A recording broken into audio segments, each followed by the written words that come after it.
रहे हैं। मध्य प्रदेश चुनाव में सपा कांग्रेस आमने सामने हैं। समाजवादी पार्टी ने 9 प्रत्याशियों की घोषणा की है, तो वहीं कांग्रेस ने जिन 4 सीटों पर प्रत्याशी दिए, सपा ने भी अब वहां प्रत्याशी उतार दिए हैं। समाजवादी पार्टी ने 9 प्रत्याशियों की घोषणा की। सपा कांग्रेस में एमपी में फिलहाल सहमति नहीं बन पाई है। सीटों के बंटवारे को लेकर मध्य प्रदेश में सपा और कांग्रेस में असहमति साफ दिखाई दे रही है। अखिलेश यादव ने एमपी में 9 सीटों पर दावेदारी की थी। मध्य प्रदेश वाला फॉर्मूला अखिलेश यूपी में भी लगा सकते हैं। और ये बड़ी खबर आपको बता रहे हैं। मध्य प्रदेश चुनाव में सपा और कांग्रेस आमने सामने हैं। समाजवादी पार्टी ने यहां 9 प्रत्याशियों की घोषणा कर दी है।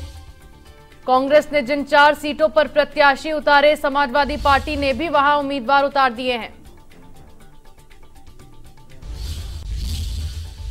और खबर पर ज्यादा जानकारी के लिए संवाददाता चंद्रमणि शुक्ला हमारे साथ लाइव जुड़ गए हैं। चंद्रमणि, मध्य प्रदेश चुनाव में असहमति की स्थिति कांग्रेस और सपा में देखने को मिल रही है, कैसे चुनाव लड़ा जाएगा?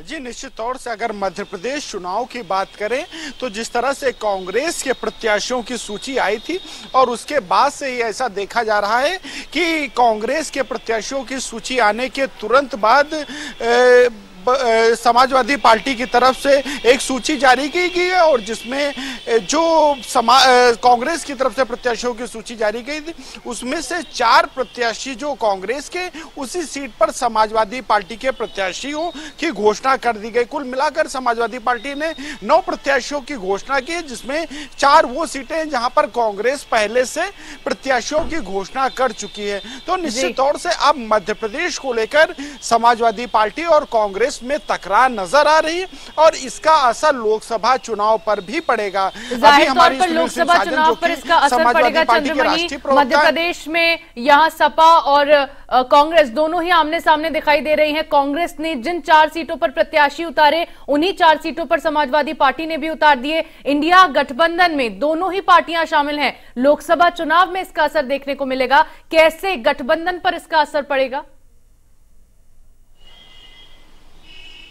जी, निश्चित तौर से देखिए, इसका गठबंधन पर जरूर असर पड़ेगा और जिस तरह से विधानसभा चुनाव में जो इंडिया गठबंधन की बात कही जा रही थी वो राज्यों के विधानसभा चुनाव में वो टूटता हुआ नजर आ रहा है।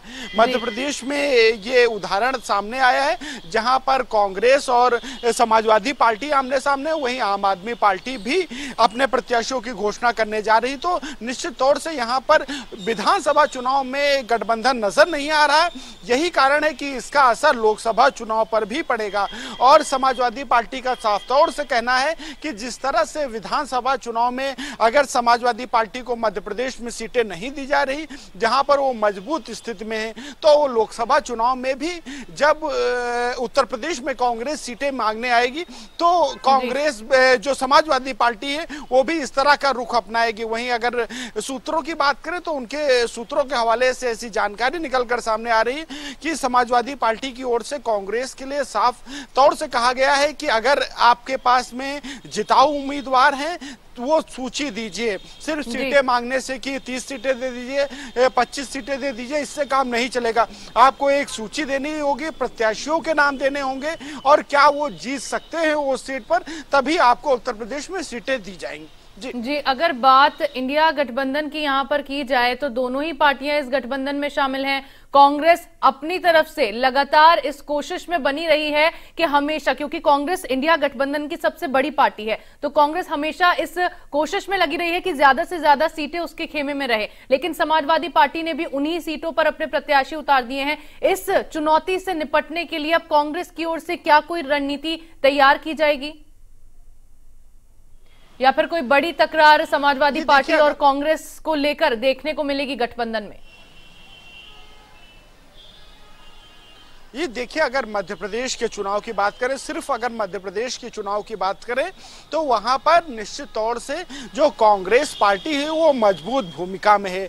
और इसी को ध्यान में रखते हुए, चूंकि लोकसभा चुनाव को भी अखिलेश यादव ध्यान में रख रहे हैं और वो चाहते हैं कि जिस तरह से अगर उत्तर प्रदेश के प्रभाव क्षेत्र वाली सीटों में कांग्रेस को अगर उन्हें देनी पड़ रही है, तो विधानसभा चुनाव में उसके पहले जिन राज्यों में कांग्रेस का प्रभाव है वहां पर समाजवादी पार्टी को सीटें दी जाए।